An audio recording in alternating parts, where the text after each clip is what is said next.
is what the President of the United States knows. That it would have been offensive and incomprehensible to consciously leave an American behind, no matter what, to leave an American behind in the hands of people who would torture him, cut off his head, do any number of things, and we would consciously choose to do that. That's the other side of this equation. I don't think anybody would think that is the appropriate thing to do. And you know, it seems to me we have an ability, we know we have the ability, to be able to deal with people who want to threaten Americans or threaten the United States. And if that's what they go back on their word to do, or if the Qataris don't enforce what they've done, we have any number of avenues available to us to be able to deal with that. Let's see, incomprehensible to leave an American behind. I want you to remember that phrase. The saga of now freed American soldier Bo Bergdahl is merely in the embryonic stages, with so much more to follow in the coming weeks and months. Lost somewhat in the shuffle is the fate of another American soldier being held against his will on foreign soil. Marine Sergeant Andrew Tamarisi sits in a Mexican jail, there since March for bringing guns into the country, claiming he made a wrong turn when returning from Tijuana. The weapons were all legally purchased, and the soldier, who served 2 tours of duty in Afghanistan, is now becoming the latest in a political and media game of partisan politics. Joining us now in Midpoint is a member of our Newsmax Insiders, where you can read his comments at newsmax.com. And also his recent article touched on this very issue, asking President Obama to free our Marine in Mexico. It is a pleasure to welcome Clarence McKee into Midpoint today. Mr. Pleasure McKee, to be here. Pleasure to see you again, my friend. Listen, congratulations on this opening show. It's going to be a great thing for television and the news media. And you're going to have a lot of chances to be here, okay, my friend. I absolutely guarantee this. All right, let's get right to this when it comes down to Bergdahl versus Tamarisi and what a lot of the critics are saying. They'll say, wait a minute now. Bergdahl was an American soldier in a war theater. Tamarisi, a private citizen, still a soldier who made a wrong turn. They're saying there's absolutely no common ground to draw between this. Your response? The common ground here, there is some common ground. It's called desertion. The alleged person in Afghanistan, Mr. Bergdahl, apparently was a deserter. Here in Mexico, south of the border, Secretary Kerry and the President of the United States have deserted Sergeant Tamarasi. He makes a wrong turn. He gets treated like he's a captive of war, chained to a bed, beaten, and where is the United States government? No, they're too busy exchanging 5 dangerous killers, Taliban people, for the Marine or the soldier in Afghanistan. So the only desertion here is the desertion of our government from the Marine down yonder, who 2 tours of duty. He's got post-traumatic stress syndrome. And what are we doing? Nothing. Now, I want you to remember that PTSD for a moment, because I'm going to get to an LA Times article. But is it as simple to say that in some minds that our soldier in Mexico is simply just not as good a PR value as what's gone on in ending the Afghanistan war? It's just not that important. He's a United States Marine, served 2 tours of duty in Afghanistan, where the other military officer was trying to get out of Afghanistan service, apparently. So there's a big difference. And I know his mother said that, I thought the United States government had a lot of influence and power in this world. Well, she's finding out that we don't. We can't even convince Mexico to give this guy back to us. Why? Why aren't we trying, in your opinion? Oh, we are not trying because, as you said, we don't really care. There's not a lot of PR in that.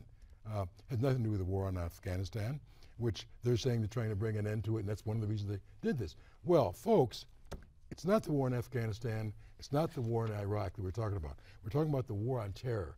The people in Gitmo are there because of the war on terror, which this administration doesn't even think exists, I believe. So there's no comparison. This is a United States Marine served honorably. Now, we can't try because we have no influence with the government of Mexico. Now, it's amazing. Or with the Taliban. We have no influence with the government of Mexico. Oh, gosh. Well, we're giving up 36,000 criminals, illegal aliens, who came across the border, turning them loose on the streets. They would never do that in Mexico. Never. Let's go to your article, because here's the change. Your article on Newsmax.com has said, "Free our Marine in Mexico, Mr. Obama." Now, in the Los Angeles Times on Sunday, a column written by Robin Alkarian, who I have in front of me, and the headline is, "Maybe we should thank Mexico for intercepting that armed ex-Marine." Now, if you haven't heard this yet, I'll just give you a quick brief here, and this is written in her column. She says, Tamarisi may be lucky he got busted. This incident will allow him to receive the intervention he clearly needs, and I'm going to continue to quote, after all, his mother, who is a nurse, has told reporters that her son has post-traumatic stress disorder, that he has shown symptoms of paranoia, and that he has what she called, quote, hunter-prey syndrome, unquote, in which he feels he is the prey. I don't know about you, but simply put, to see that maybe we should thank Mexico for intercepting an armed ex-Marine, that's offensive at so many levels. It's sickening. It's sickening. So we thank them for beating him and chaining him to the bedpost and almost getting him killed. It's ridiculous. Then where do we go from here? Well, first, we have I think we have 185,000 signatures on a petition, which his mother got together, took to the Mexican consulate. I think that there should be a movement now to say, okay, you want to go to have a vacation? We're not going to do it in Mexico. We're not going to any Mexican resorts. We're canceling vacations and canceling tours. Hit them economically. Because, and I think the Florida congressional delegation should get more engaged in this. I know Congressman Hunter has been involved, but I think the Florida delegation has a lot more to do with it. Why is everybody then so slow to get involved, at least in the opinion of some? They've been slow to get involved in this. Well, it hasn't gotten that much publicity. There's more publicity saying that the president's defying the law and that you're trading the Taliban. Much more beneficial. And this other person is a deserter. It's not mushy and media enough. But with all the protests going on, and with Mrs. Tamarisi speaking out, it's gonna, and even with columns like that, which brings more publicity to it, it's gonna change.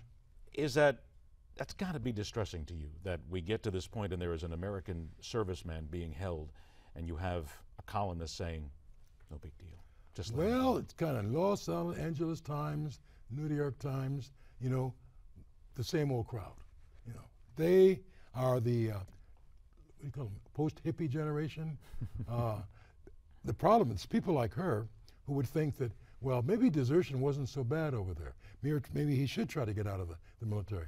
Their whole standards of, not that I'm that old, but that generation, the anti-Vietnam War generation, the hippie crowd, they had no respect for the military in the first place. So they think it's good to get captured. She ought to try it. She ought to take the place of the lady who's going back to CBS who was raped in, I don't mean take the place in that sense, in Egypt. And show how these people are. It's easy to sit and write, but when you have to face it, it's devastating. It always is. Pleasure to see you, Thank you very friend. much. Good luck. We'll definitely do this again. Clarence McKee. We'll be right back after the break, and when we do come back after the break, something a little interesting. How about a little social media and a lot more? We're going to explain a little bit about Midpoint when we come back right here on the show, whose motto is Question Everything.